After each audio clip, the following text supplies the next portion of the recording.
नमस्ते। Aspirants hub channel पे आप सबका स्वागत है। यह जो सीरीज है जहाँ पे हम UPSC mains compulsory language paper A Hindi के रिगार्डिंग डिस्कशन कर रहे हैं। इस सीरीज का ये 9वां वीडियो है और आज के वीडियो में हम प्रश्न 4 जो कि होता है निम्नलिखित गद्यांश का अंग्रेजी में अनुवाद कीजिए, इसके रिगार्डिंग डिस्कशन करेंगे। ठीक है, तो ये कुल मिलाकर 20 मार्क्स का आता है और यहाँ पे हमें एक गद्यांश यानी एक पैसेज दिया जाता है जिसका हमको अंग्रेजी में अनुवाद यानी इंग्लिश में ट्रांसलेशन करना होता है। ठीक है, ये बहुत ही आसान है। इसमें एक एक सेंटेंस पकड़ना है, जहां तक फुल स्टॉप आ रहा है तो वहां तक हमारा एक सेंटेंस होगा और उसका वर्ड टू वर्ड ट्रांसलेशन करते जाना है। ठीक है, तो अब हम यही अप्रोच को फॉलो करेंगे और एक गद्यांश का अंग्रेजी में अनुवाद करके देखेंगे।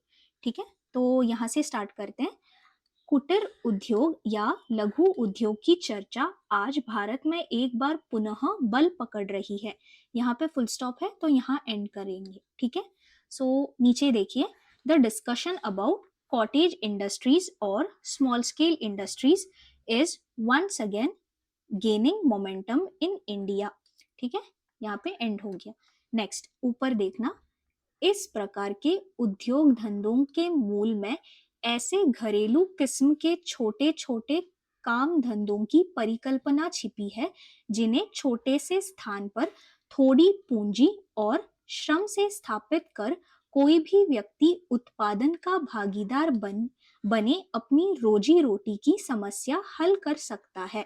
ठीक है, बेकारी से लड़कर सामान्य स्तर पर अपना जीवन जी सकता है।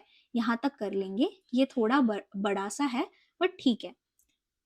यहाँ पे देखना, the basic idea behind such industries is that of small house hold based occupations and enterprises which can be set up in a small space with little capital and labor.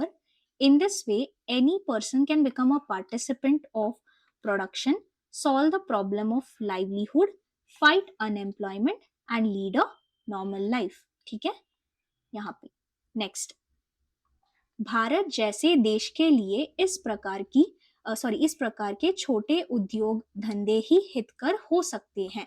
यहाँ पे एंड करेंगे। यहाँ पे देखिए नीचे, such small industries can be beneficial for a country like India. Next, यह बात महात्मा गांधी ने स्वतंत्रता संग्राम के दिनों में ही जान ली थी। ठीक है, यहाँ पे देखना नीचे, Mahatma Gandhi had realized this during the freedom struggle itself. ठीक है, आगे का जो है हम नेक्स्ट पेज पे देखेंगे। यहाँ पे उन्होंने स्वतंत्र भारत में उसी प्रकार की ठीक है, सॉरी, यहाँ पे है, उन्होंने स्वतंत्र भारत में उसी प्रकार की इकाइयां स्थापित करने, परंपरागत उद्योगों का नवीनीकरण करने की प्रेरणा दी थी। ठीक है, यहां से यहां तक। He had encouraged the establishment of such units in independent India and the revival of traditional industries. ठीक है, नेक्स्ट है, पर स्वतंत्रता प्राप्ति के बाद नेतृत्व ने इस ओर कोई ध्यान नहीं दिया। Here, but after independence, the leadership paid no attention to this direction.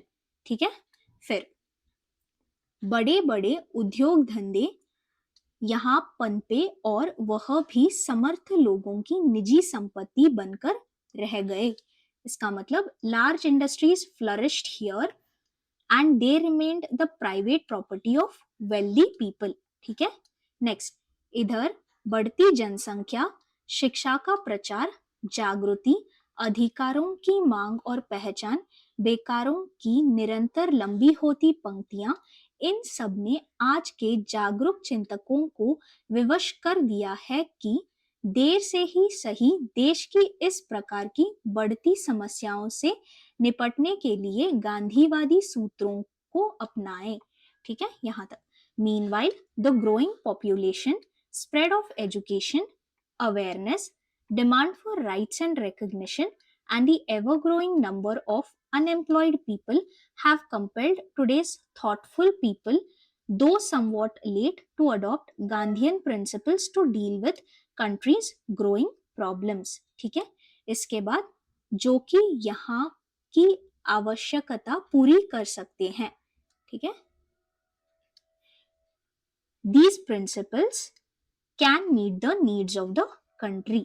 ठीक है, नेक्स्ट, परिणाम स्वरूप आज देश में कुटीर कुटीर उद्योगों का जालसा फैलने लगा है.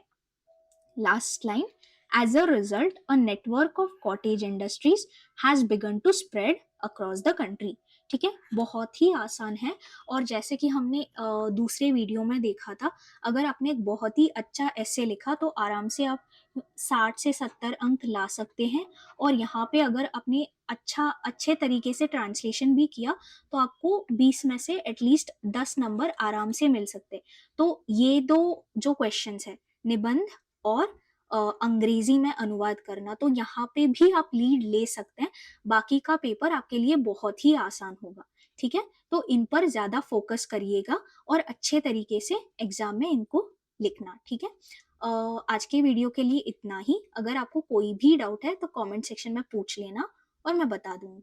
Thank you so much. All the very best.